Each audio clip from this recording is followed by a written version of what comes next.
What's up? What's going on, everybody, man? We back for another edition of Pop Talk, man. I'm Boston Jared. That's Casual Rand over there. Oh. We are short staffed tonight, man. Man down. Yeah, we had two men down. We're down one professor and one coach, but that's all right. You got one guy from Boston and you got another a casual fan. We're gonna carry the show for y'all tonight. We'll get right into it, man. We got a crazy weekend of boxing this weekend, man. We had kind of a shitty weekend last weekend with that garbage ass fight, that Fury Chisora fight. But this weekend, the boxing guys are going to be good to us because we've got CAWFORD Avanesian, we've got Teofimo versus the much better, I believe, Sandor Martin. And then we've got Inoue versus Paul Butler on, I believe it's going to air Monday night for us, which will be Tuesday. I'm not sure how the time zone shit works out, but we've got Inoue going for undisputed the beginning of next week. Boxing Scene has it listed as Tuesday the 13th. We're gonna get into all that and break all that shit down. We're gonna start with y'all's favorite topic, the internet, every internet content creator's favorite topic, and that is Terrence Bud Crawford. In a fight that look, let's face it, nobody was calling for him to fight David Avanesian. I still don't think anybody has got this Black Prime app downloaded. Maybe they will all have it downloaded by Saturday evening so they can purchase so they can buy this fight.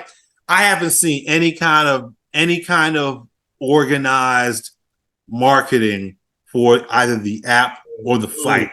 It's really just been Crawford running around doing the interviews. Yep. And they've been talking more so still. They've been talking more so about the failed negotiations than they have about the fight. So I don't know. I know you've probably got a lot to say about this fight. Maybe nothing that we haven't already said already. I'm just waiting the next Wednesday so we can go over what this disaster looked like in real life. I mean, why you say disaster though? Because one, like you said, the marketing in this was shitty. You know, I mean, for him this would be a $10 million fight for him. The whole promotion side was shitty. And then he going against his own stablemate with Keyshawn Davis up with ESPN having to fight at the same time. So that's splitting the ticket right there. Well, to be clear though, Crawford didn't schedule this fight up against ESPN. Crawford's fight was scheduled, and then Bob Arum tried to stick it to him and schedule. I think, and we'll get into this later, I think the big dogs just came out and was like, "Oh man, we not having this. We not having this." I think Bud been doing some disinformation, but what disinformation? I'll come back around with the disinformation with the BLK Prime and his involvement, because right, like half his mouth, half a side of his mouth, he'll say, "Yo, this is a one fight deal. I'm not signing nobody, blah, blah, blah." But then on the other side of his mouth, he'll be like, "Yo, this is the new wave. We're going to bring the best and the brightest fights." So either this is a one fight deal and you done, or this is an investment for you and you trying to build BLK Prime. And then I think with that, that's conjecture, to be clear, though. That's exactly what he said. I understand, but you seem like you're trying to imply that he is somehow an investor or he's financing this. I was going to try to find, but I couldn't find where what's old boy name that went over to BLK Prime with him? Adrian Broner. Adrian Broner slipped up and said something also about Tank being more involved with the company than what he's leading on. Tank or Terrence? Tank. I mean, not Tank. But Crawford. Crawford is more involved than he's letting. Okay. So you think this is Crawford? You believe that Crawford is an investor in this, and he is going to. He is more involved than just this is just one fight for him. And then what I was originally going with this is I think the big dogs are coming out and was like, look, y'all non-promoting boxers or y'all freelancers or y'all coming with startups, y'all aren't going to be able to put on a show like we're putting on. So ESPN, their lineup are with dogs. All of them are up and coming dogs. And then later on, we're going to talk about this Tank card, dogs. A whole show full of dogs. So no startup company can do that. I mean, but the tank card's got nothing to do with that's not. They're not competing against Crawford. There's only one card that's competing against Crawford. But PBC is showing that. I mean, PBC and ESPN is showing that we can put on great events. It ain't one of those where like the Zone where you just got the headline fight and then you got bums throughout, or this Black Prime. Black Prime is saying we're gonna put on the best and brightest, but now you got old ass Cyborg is your co-feature. So that I think the big dogs, meaning PBC and Top Rank, are showing that if you're a startup, you can't compete with the cards that we're gonna give you. Well, we'll see. I mean, if they've got money to spend, if they've got private investors, I think that the established companies, the Top Ranks, the Match Rooms, and the PBCs are going to find out the hard way, man. That money talks and bullshit runs the marathon, man. They showed that they paying $10 million for one fight. So if they got the money, why ain't they putting a better card than that together? Well, this is their first time doing a boxing event. 1, 2, you got a lot of these fighters who are in contractual situations, or guys who are freelancers like Regis Prograis, who already had fights probably lined up. But look, like you said, look, it's going to be very, very tough for a small, I don't want to call it a mom and pops type of company. It's not, but it's not an established boxing brand like ESPN and Top Rank, like Showtime, PBC, like the Zone, Matchroom, even at this point. It's going to be tough to compete. And like you said, I definitely think that the Arams and the Eddie Hearn, who came out earlier this week and said that the fight won't do more than 10,000 buys. Look, to be clear to the audience, it is not in their interest to see platforms like this succeed. No, it's not. So yeah, of course, Aram, and this is smart. Hey, look, business is just as cutthroat and ruthless as conventional warfare or unconventional warfare can be, right? This was a deliberate attempt to undermine this effort by BLK Prime. And I'm talking about ESPN coming out and scheduling this fight directly against it. Because let's be clear, I think Bob Arum, well, maybe he would. I mean, because you got is college football, because I haven't watched college football since a long time. Is it conference championship weekend yet, or where are we at in the college football season? That was last weekend. So right now you have the Army Navy game. I think it's this weekend. You got the Army Navy game. So yeah, So you know, it's a good weekend for boxing because you're not competing against major football. You're not competing against college football. So no college football games this weekend. Nah. And one other thing I wanted to point out, and I wanted to dispel the thought that Crawford picked Avanesyan because the other top 5 were unavailable, and then they chose him. I think that was a farce, and Avanesyan trainer came out and told us that Crawford actually had a contract either signed or the contract was drew up to fight him in 21. So that's somebody that Bud and his team wanted to fight Avanesyan for over a year. I mean, that's we've talked about that though, Randy. David Avanesyan is managed by Frank Warren, and being stranded over there on Top Rank and not having a lot of welterweight options. David Avanesyan has probably been on their docket for longer than 2021. How long has he been over there at Top Rank? No, he wasn't with Top Rank. No. I'm talking about how long has Bud been over there with Top Rank? Yeah, for a while. He's been over there for years. That don't excuse him for skipping over Ortiz or Boots. Randy, we went over all this stuff, man. These guys could have called their mandatories, man. I just had the argument like sometime this week about none of the top 5 wanted to fight him, so he chose the next person in line. That's not true.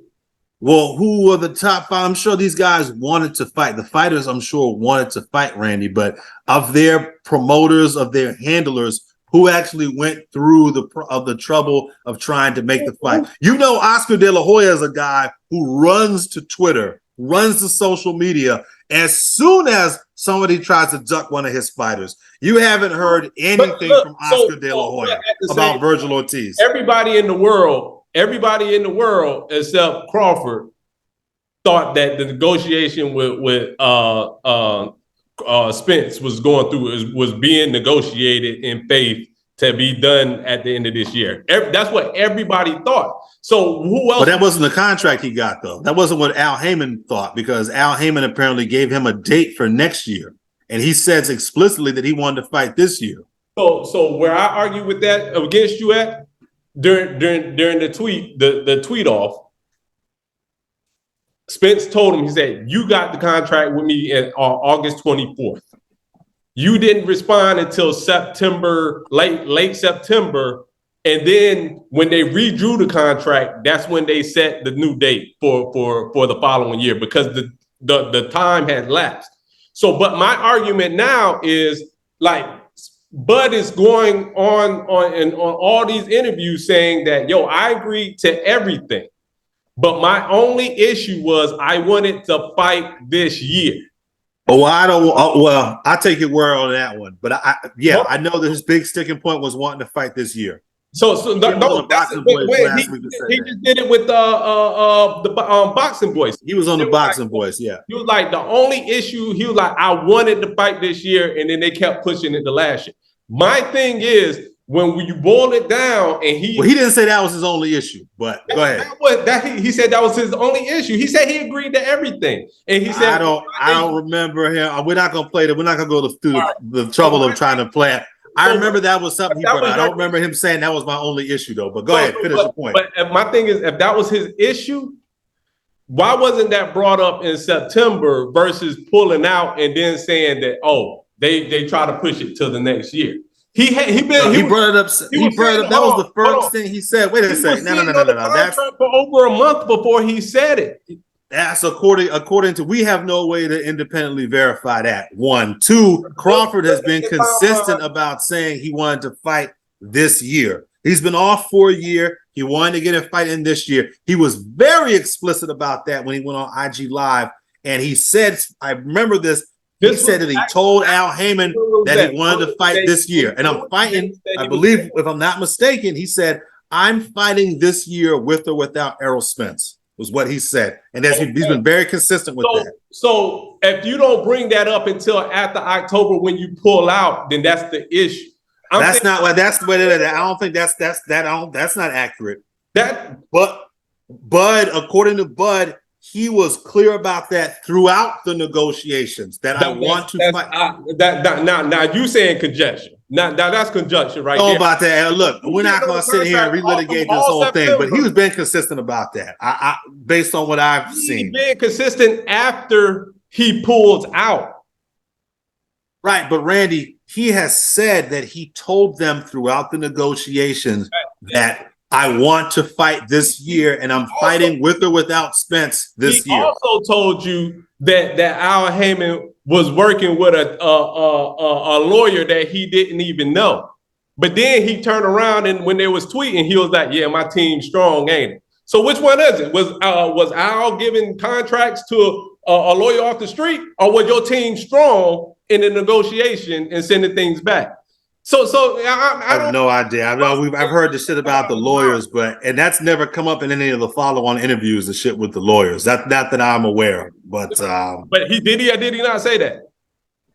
Did he or did he not say what? That Al Heyman was negotiating with a lawyer he didn't even know. I don't know. I don't remember him saying that. I know that's come up though. It's come up a bunch of times that there were 2 lawyers that I guess acted on his behalf to try to negotiate the fight. And I'm gonna be honest, I don't remember him addressing that specifically in any of the half a dozen follow-up interviews that he's done. So yeah, we so yeah. Look, at the end of the day though, Randy, he's the one with the $10 million payday and a fight date. Errol Spence don't have anything. He don't have no fight lined up. He don't have a date or nothing. So if you want to go at his team, I would say, yeah, I would have to say the team pretty strong because I don't think anyone saw a $10 million payday for this guy. I get it.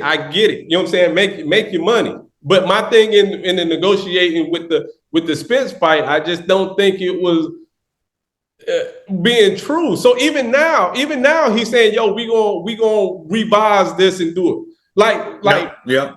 We just had negotiation between Garcia and Tank, which a lot of people say is a bigger fight than Spence Crawford. Like, do bigger numbers. That's art, right? Yeah. And those people done it. You know what I'm saying? And those two sat down and done it. And then has apparently we don't have a fight date for that fight either, right? Because I don't know, but I'm thinking it's because of the lawyer, the court issues that Tank has. That judge literally told him that the agreement that he tried to put her in front of them was not going to work. She wants jail time. Nah, we got you. All right, well, let's not go dive. Let's not. So, but my thing is, so if you negotiating in good faith, even if that Tank Garcia fight isn't signed, it's all parties, De La Hoya, Espinosa, and all parties are saying, yeah, man, the framework is there for the agreement. Everybody's ready to sign off. We just have to wait. So where are you going with this? What are you trying to? I'm saying that a bigger fight can be made, and now Spence backed off of this fight, and then he was like, we'll go back in the negotiation. All right, when do you want to fight? When do you think you want to fight, Bud? When you think?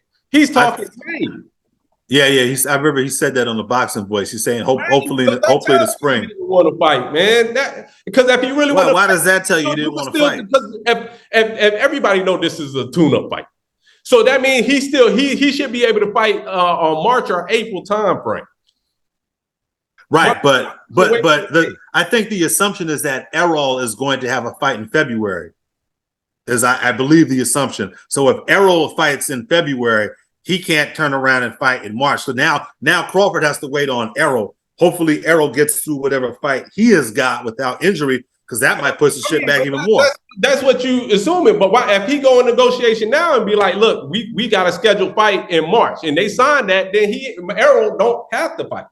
He can wait, what do you mean? Say that again. If Crawford was to negotiate in good faith, like again, you're talking about after this fight. Like they can negotiate. What's stopping them from negotiating now? I mean, he's getting ready for. He doesn't have representation, right? He's got a lawyer and he got himself. After 2 weeks, give him 2 weeks after that fight. It's still the end of December. You can sign a contract to fight in late March, early April. Right, but we don't know what Errol's schedule is, or what Errol's plan is. If you were to do that, then that will alleviate Errol have to fight another fight, and he could just be like, "Look, man, I'm scheduled to fight in March." So but Errol's got mandatories that got called. You've got the Thurman mandatory that got shit that ordered by the WBC, which I can assure you, Al Heyman engineered that. So I don't know that Errol's in a position where he can be like, yeah, I'll wait. And if you're Errol, why would you wait? Because Errol has been out since what, July or some shit? June? Fight in February, so you pushing it. May is the earliest, so you saying May, June. So yeah, if I'm Errol and his team, I'm okay with that as long as I can still make the weight. I'm not killing myself, and if I have a mandatory. If he was allowed to just sit and if Bud really wanted to fight, they could sit there and make this fight in March. So if that, we'll see once this fight is over with, because Crawford, this fight, hopefully he gets through this fight, and we'll get to the predictions here in just a second. We'll see. That might not be something that's totally out of the question. I think if Errol had his druthers, he might be for that because it really genuinely looks like he don't want to fight Keith Thurman.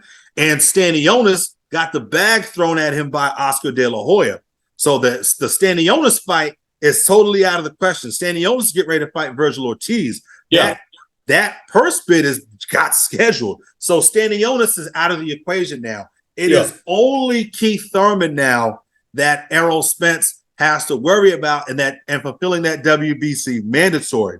So if what you're saying is in the minds of Errol and possibly Terrence, that might be something that they look at because Errol, it's looked like he genuinely does not want to fight Keith. Yeah, we don't have a date. We haven't heard anything. All we saw was the WBC post-convention. Well, during the convention, they ordered that fight, and we ain't heard nothing since then. So we ain't got a date or nothing. So you might be onto something. That might not be something that's totally out of the question. If you let it marinate long enough, after Boots, let what marinate? Like this fight keep dragging on with no. Oh man, this thing is over marinated at this point. And this fight don't need no more marination. Boots fights on the 7th, and then I think since Ortiz takes himself out because he's fighting Stanionis, I think Boots becomes the WO's mandatory. Well, remember the sanctioning body has to call the mandatory. So currently, Ennis is ranked number 1. The WBO has their convention, I believe. I believe that's coming up.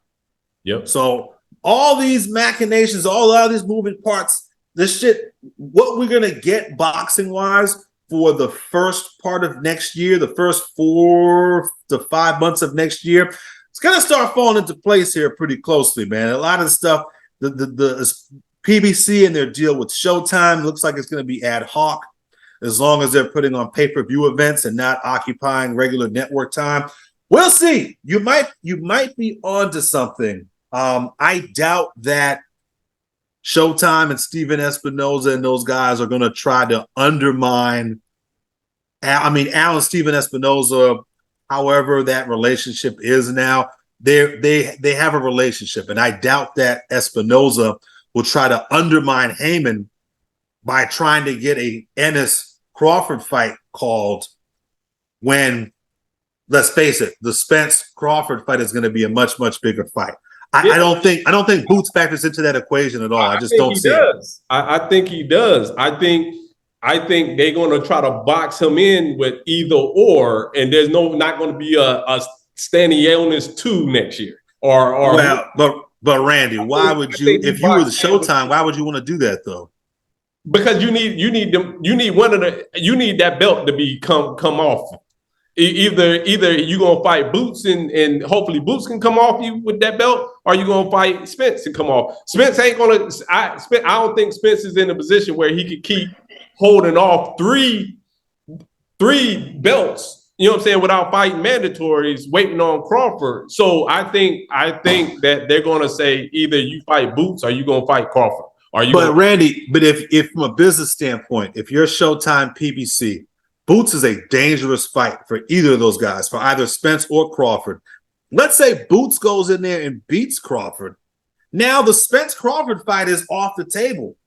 That's a lot of money that you've lost out of, because Boots Crawford, as much as the hardcores are going to want to watch that fight does not move the casual needle at all. It's going to be Spence Boots. I wouldn't put, hell no. Like I said, Randy, I'm telling you right now, Boots, and you can tell by the guys they're giving them, this guy is out of the equation. With Boots, this is a perfect case of right place at the total wrong time. This guy is top 2 or 3 in like 3 of the sanctioning bodies, and none of his handlers are going to do anything to put him in a position to get any of those belts. Man, it's not. He just don't move the needle. He's not valuable enough. Sit without fighting for a belt. I mean, as long as they tell him to. He signed a contract with Showtime. And if Bozy, Ennis, and his handlers got an issue, they got to sit down and talk with Steve and Al, or just Steve, right? Because Ennis is a Showtime fighter. So, and that's the other part of it, Randy. Those others, all the other welterweights, the rest of the welterweight inventory is managed by Allen PBC. Those guys aren't Showtime, right? Garcia's moved out of the division. Thurman is a PBC fighter. Errol is a PBC fighter. Who else do we got? Who else do we have on this damn list? What you might see, and we got to get off of this boots and get back to our predictions for the fight. What you might see is Rashidi Ellis in boots early next year. Is what you might see. That's the fight. I think that this fight we're going to get, and we're going to get to that fight card later on in the show. Rashidi Ellis, do not be surprised if Rashidi Ellis skyrockets back up to the top 5 in one of these sanctioning bodies after this fight. And they look to set up Ennis versus Ellis. Probably pray to the boxing gods. If we do get Spence and Crawford in the spring, do not be surprised if you see Rashidi Ellis and Jaron Ennis on that undercard, because that is the most exciting fight to me. And I think that's a fight that holds Ennis over. That's a step up fight for both of those guys. Yes. But anyway, let's not go too far off on that tangent. Let's get into the fight, the predictions for this week when it comes to Crawford Avanesyan. I know you're looking at this as a tune-up, like most people, and rightfully so. So how do you see this fight playing out, and what's your prediction? Or have you not watched much of Avanesyan? I haven't. I just watched some highlights of him. I'm gonna go back. Punch. What's that? He can punch. Yeah. So I still say that Crawford notorious starts off slow. I think they're gonna, just for showmanship, he gonna carry him deep until, I say, 10th round stoppage. 10th round stoppage, huh? Yeah. When did he get Kavaliauskas out of there? That was about 7 or 8, right? If I'm not mistaken. Do you remember? Nah, I sure don't. Interestingly enough, Avanesyan has lost to. Yeah. That's what Avanesyan has lost to what's it called? Has lost to Kavaliauskas. Yeah, that was one of my arguments of why he's fighting Avanesyan. But people were like, well, he's on a 6-fight knockout streak. I'm like, but you just lost to the dude that got obliterated. What do you mean? Who just lost to the guy who got obliterated? Oh, they're saying Avanesyan was on a knockout. He's on a 6-fight knockout streak, but he lost to Kavaliauskas, and Bud already knocked out Kavaliauskas, so I didn't understand. Yeah. Wow. So he stopped Kavaliauskas in the 9th after suffering what many objective observers would say would be the first knockdown of his career.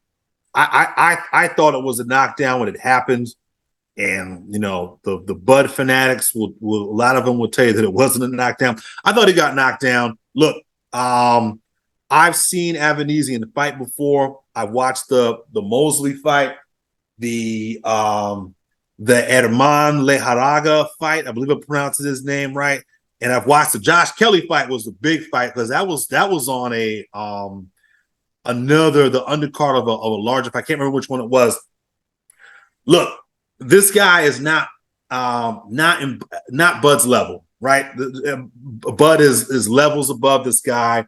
But we saw with Aegis Kavaliauskas, Bud's willingness to get into kind of a slugfest with a guy who he feels is out of his league, maybe doesn't perceive as a threat. And we saw what happened. We saw Bud get clipped, and we saw him get dropped.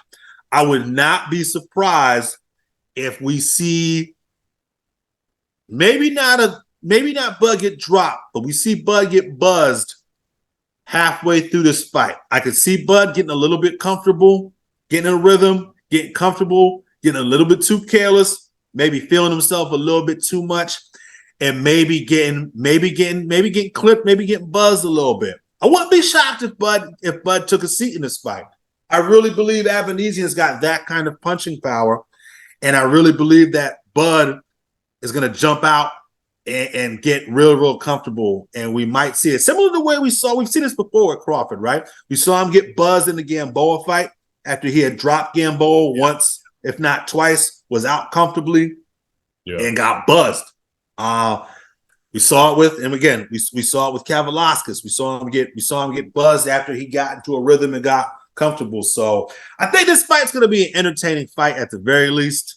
But yeah, I got Crawford stopping Avanesyan. I'm going to say I got Crawford in 8. He got Kavaliauskas out of there in 9. I'm going to say he gets Avanesyan out of there in 8. I think Avanesyan gets stopped on his feet, though. I'm going to say that he's not similar to the way Kavaliauskas was TKO'd, I believe. I'm like, yeah, TKO'd, yeah. I think we're going to see something similar. Avanesyan TKO'd in the 8th round. So anyway, hey, we out, man. This casual rant. I'm Boston Jared. Mash the like button, man. Yeah, man. Mash the like button, man. Leave comments, man. Tell us where we wrong, where you think we were wrong, and we're gonna respond when we back right. All right, peace. Peace out, guys.